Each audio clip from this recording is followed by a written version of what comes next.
السلام علیکم ورحمۃ اللہ وبرکاتہ۔ عزیز دوستو، آج پھر میں کلاس 10 کی درخشاں کتاب کا چیپٹر نمبر 31 لے کر حاضر ہوا ہوں۔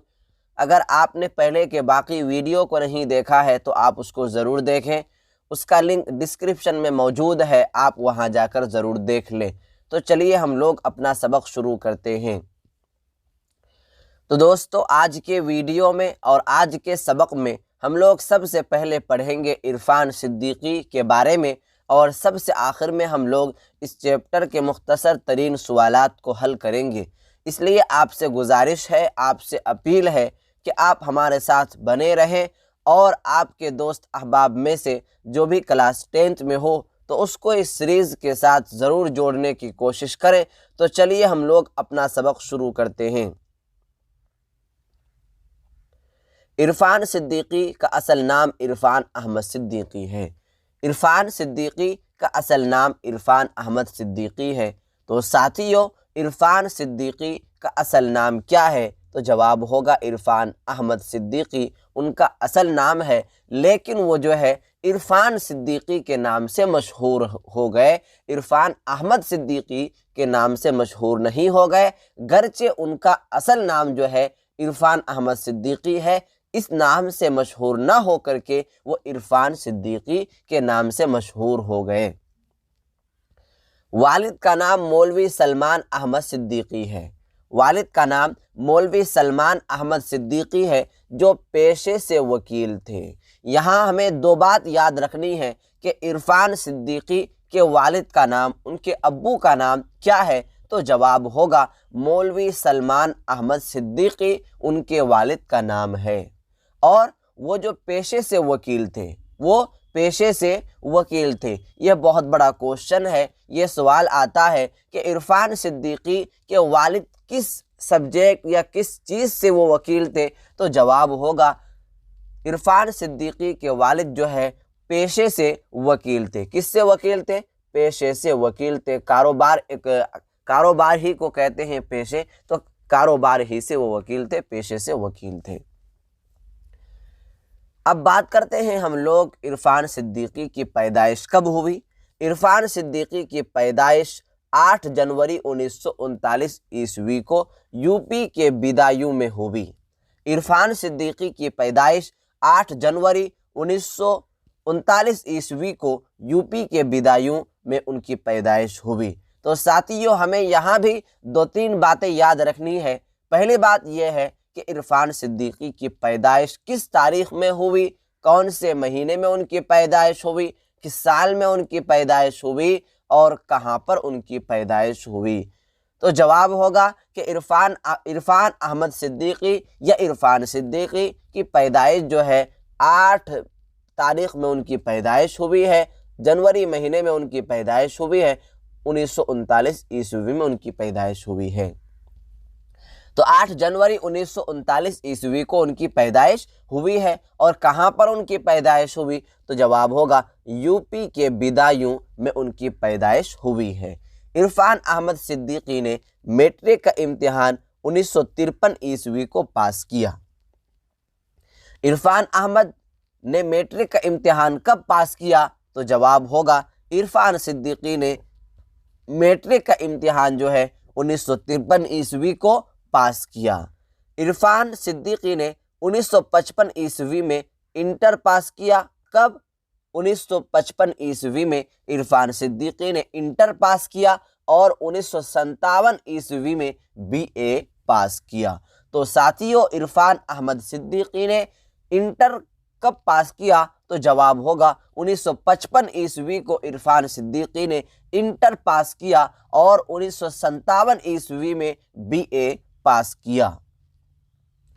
1959 عیسوی میں عمرانیات کے موضوع سے ایم اے پاس کیا۔ 1959 عیسوی میں عمرانیات کے موضوع سے ایم اے پاس کیا۔ پہلے ہم لوگ عمرانیات کو سمجھ لیتے ہیں۔ عمرانیات یہ کیا ہے؟ عمرانیات کہتے ہیں اس علم کو کہ جس علم میں لوگوں کے رہن سہن کے بارے میں سکھایا جاتا ہے، کہ اس کو کس طرح سے رہنا چاہیے، کس طرح سے اٹھنا چاہیے، کس طرح سے بیٹھنا چاہیے، تو اسی کو کہتے ہیں عمرانیات۔ اس علم کو عمرانیات کہتے ہیں کہ جس علم میں لوگوں کے رہن سہن کو بتلایا جاتا ہے تو اسی کو کہتے ہیں عمرانیات، جسے کہتے ہیں ہم لوگ سوسیولوجی۔ تو عرفان احمد صدیقی نے 1959 عیسوی میں عمرانیات کے موضوع سے ایم اے پاس کیا۔ یہاں پر کوشچن اس طرح آ سکتا ہے کہ عرفان احمد صدیقی نے ایم اے جو پاس کیا ہے وہ کس سبجیکٹ سے پاس کیا ہے؟ تو آپ جواب دیں گے عمرانیات کے موضوع سے۔ کس موضوع سے؟ عمرانیات کے موضوع سے عرفان احمد صدیقی نے 1959 عیسوی میں کیا پاس کیا؟ ایم اے پاس کیا۔ کنہوں نے؟ عرفان احمد صدیقی نے کالی داس کے سنسکرت ڈرامہ مالوی کا اگنی مترم، عرفان احمد صدیقی نے کالی داس کے سنسکرت ڈرامہ مالوی کا اگنی مترم کا مالی اور اگنی متر کے عنوان سے ترجمہ کیا ہے۔ اس کو آپ ذرا اچھے انداز سے سمجھیں، غور سے سمجھیں۔ ایک کتاب کا نام ہے کہ مالوی کا اگنی مترم، ایک کتاب کا نام ہے۔ کس کتاب کا نام؟ مالوی کا اگنی مترم ایک کتاب کا نام ہے، اور یہ کتاب جو ہے کالی داس کی یہ کتاب ہے۔ کس کی کتاب ہے؟ کالی داس کی یہ کتاب ہے۔ تو یہ عرفان صدیقی نے جو ہے یہ کالی داس کی کتاب مالوی کا اگنی مترم کی جو کتاب ہے، اس کتاب کا جو ہے ترجمہ کیا ہے اگنی مالی کا اور اگنی متر کے نام سے ترجمہ کیا ہے۔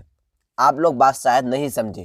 دیکھیے، عرفان احمد صدیقی نے جو ہے یہ کالی داس کی کتاب مالوی کا اگنی مترم کی کتاب کا ترجمہ کیا ہے مالی کا اور اگنی متر کے عنوان سے۔ تو اب اس لائن کا مطلب ہوگا کہ عرفان احمد صدیقی نے کس نے؟ عرفان صدیقی نے کالی داس کے سنسکرت ڈرامہ مالوی کا اگنی مترم کا مالی کا اور اگنی متر کے عنوان سے ترجمہ کیا ہے۔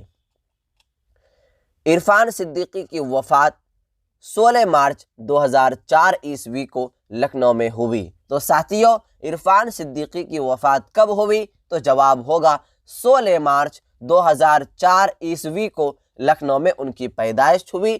کس بیماری کی وجہ سے ان کی پیدائش ہوئی؟ تو جواب ہوگا برین ٹیومر کی بیماری کی وجہ سے ان کی وفات ہو گئی۔ تو ساتھیوں، عرفان صدیقی کی وفات کب ہوئی؟ تو جواب ہوگا 16 مارچ 2004 عیسوی کو ان کی وفات ہوئی ہے۔ کب؟ 16 مارچ 2004 عیسوی کو لکھنؤ میں ان کی وفات ہوئی ہے۔ اور کس بیماری، کس مرض کی وجہ سے اس کی وفات ہوئی؟ تو جواب ہوگا برین ٹیومر کی بیماری کی وجہ سے ان کی وفات ہو گئی۔ اب ہم لوگ بڑھتے ہیں اس چیپٹر کے مختصر ترین سوالات کے طرف، جس میں سوال نمبر 1 میں لکھا ہوا ہے کہ عرفان صدیقی کا انتقال کس مرض کی وجہ سے ہوا؟ عرفان صدیقی کا انتقال کس مرض کی وجہ سے ہوا؟ مرض کہتے ہیں بیماری کو۔ کس کو کہتے ہیں؟ بیماری کو۔ تو عرفان صدیقی کا انتقال کس مرض یعنی کس بیماری سے، کس بیماری کی وجہ سے ان کا انتقال ہوا؟ تو جواب ہوگا عرفان صدیقی کا انتقال برین ٹیومر کے مرض کی وجہ سے ان کا انتقال ہو گیا۔ عرفان صدیقی کا انتقال برین ٹیومر کے مرض کی وجہ سے ان کا انتقال ہو گیا۔ سوال نمبر 2 میں ہے عرفان صدیقی کا انتقال کب اور کہاں ہوا؟ عرفان صدیقی کا انتقال کب اور کہاں ہوا؟ تو جواب ہوگا عرفان صدیقی کا انتقال لکھنؤ میں۔ کہاں؟ لکھنؤ میں۔ کب؟ 2004 عیسوی میں ان کا انتقال ہو گیا۔ ساتھیوں، عرفان صدیقی کا انتقال کب ہوا اور کہاں ہوا؟ تو جواب ہوگا عرفان صدیقی کا انتقال لکھنؤ میں 2004 عیسوی میں ان کا انتقال ہو گیا۔ اب ہم لوگ بات کریں گے سوال نمبر 3 کے بارے میں، جس میں سوال نمبر 3 میں لکھا ہوا ہے کہ عرفان صدیقی کے مجموعے کس نام سے یکجا طور پر شائع ہوئے؟ عرفان صدیقی کے مجموعے کس نام سے یکجا طور پر شائع ہوئے؟ یکجا کسے کہتے ہیں؟ یکجا طور پر کسے کہتے ہیں؟ یکجا طور پر کہتے ہیں ایک انداز سے، ایک ہی طریقہ پر، ایک ہی وقت میں یکجا طور پر کہتے ہیں۔ تو اب سوال اس طرح ہوگا کہ عرفان صدیقی کے مجموعے